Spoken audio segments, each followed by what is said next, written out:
بس میرا پیغام یہاں سے لے کر جائیں، اگر آقا سے محبت کا دعویٰ ہے تو یہ طریقہ نہ صحابہ کرام کا طریقہ ہے۔ آقا کی وفات کے 500-600 سال بعد یہ میلاد النبی کی رسومات شروع ہوئی ہیں۔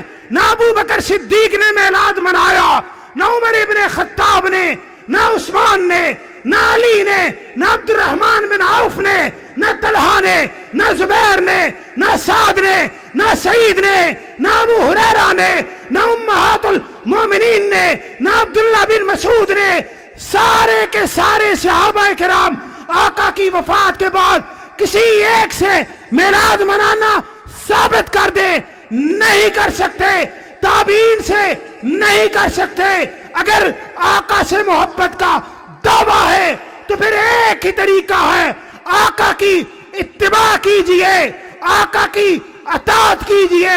ان کنتم تحبون اللہ فاتبعونی، آقا کی اتباع کریں گے، آقا سے محبت کے تقاضے بھی پورے ہوں گے اور عرش کا رب بھی آپ سے محبت کرنے لگے گا۔